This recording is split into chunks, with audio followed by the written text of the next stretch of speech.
Ametnik, väljas on ilus, rahulik, natuke hallivõitu sügisilm, kas nii jätkubki nüüd? Tõepoolest meil siin Põhja-Euroopat on katmas väga võimas kõrgkond, mis on juba siin pikemat aega püsinud.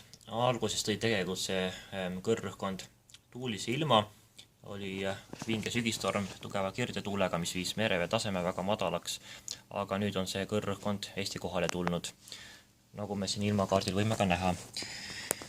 Tegelikult ulatub lausa Lõuna-Euroopani lõuna pool ja põhja pool siis eramägedeni ja siin tsüklonid, mis siin äärealadel on, need ei pääse Läänemere õhuruumi ja seetõttu siis see ilm on nüüd vaikne, rahulik, aga pilves.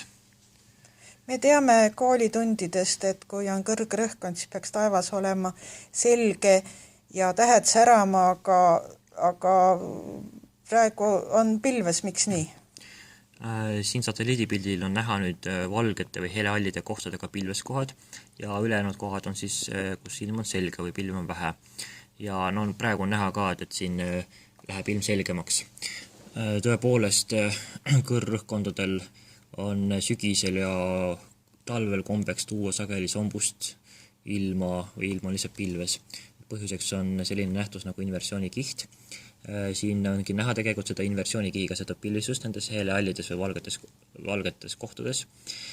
See tekib sellest, et sügisel ja talvel päike soojendab vähe maapinda, kõrgkonnas on ilm tavaliselt rahulik ja maapind jahtub, aga õhk on halb soojusuht, järelikult kuskil mõnesaja meetri kõrgusel võib õhk palju soojem olla kui maapinna lähedal.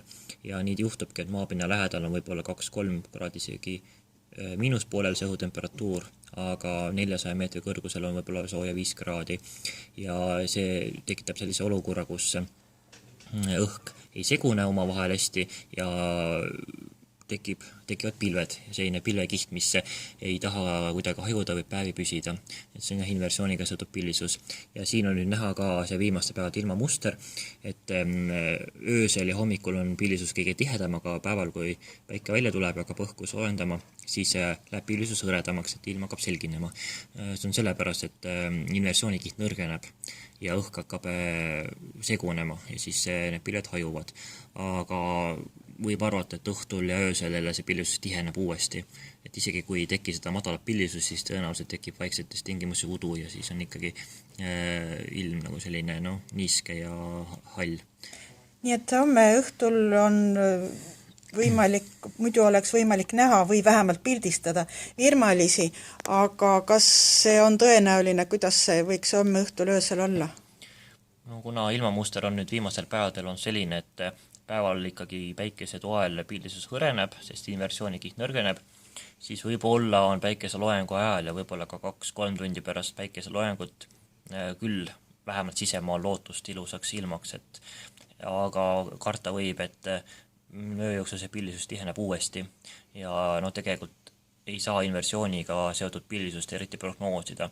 Inversiooni kui nähtus saab, aga millal see veeauru kondenseerumine seal täpselt toimub ja pilved tekivad. Et see on nagu väga selline raskesti prognoositav olukord. Et frontaalseid pilvi, kus on meil frondiga seotud pilved ja õhu liikumine ja nii edasi, neid on mudelites üsna lihtne või igatahes lihtsam ja edukam võimalik kirjeldada, aga neid madalaid pilvi väga ei saa ja need võivad täiesti ootamatult ilmuda.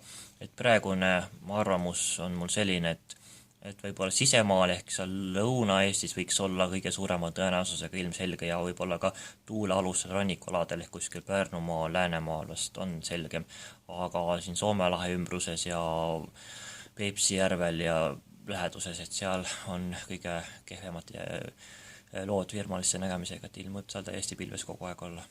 Selge, aga räägi nüüd sellest, et sa ütlesid, et tsüklonid ei pääse Atlandilt meile löögile, et mis seal Atlandil üldse toimub praegu? Kui me nüüd ilmakaarti vaatame, siis tõepoolest siin kõrgkonna äärealadel kuskil kaugel tegutsevad tsüklonid, siia ei pääse, aga lisaks sellele on veel Atlandi ookeanil tekkinud üks orkaan Nicole.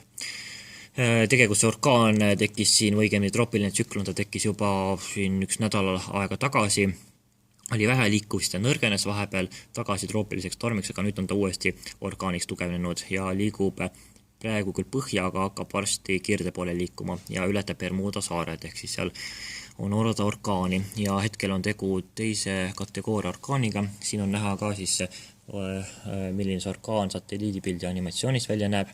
Silm on kenasti olemas, ehk on välja kujunenud orkaan. Arvatakse, et ta veel tugevneb siin lähema ööpäeva 2 jooksul, ehk võib-olla jõuab 3. kategooria orkaanini, mis on juba päris tugev. Ja siis peavad saared olema valmis selleks orkaaniks. Siin ilmakaardil praegu ta ei ole näha, aga ta on kuskil läheb siia nurga taha, see orkaan, aga ta hakkab nüüd liikuma kirde poole, ehk jõuab varsti siia kõrgrõhkkonna servaladele, siis kõrgrõhkkond juba määrab siis selle liikumise suuna. Et õhu liikumine on kõrgrõhkkonnas põhjapoolkeral päripäeva, ehk kui ta siia jõuab, siis ta peaks edasi jätkama liikumist kirdes ehk Põhja-Euroopa poole ja võib-olla järgmisel nädalal ta siis jõuab meile juba parasvöötmelise tsüklonina, ehk siis need orkaanijäänused võib-olla jõuavad ka Eestisse, et seda täpselt ei tea. Asi on selles, et see kõrgrõhkkond peaks siin vastu pidama veel nädala lõpuni. Et kas ta siis laguneb või lihtsalt liigub eest ära, et eks seda siis ole näha ja kui see juhtub, siis muutub ka ilm. Aitäh!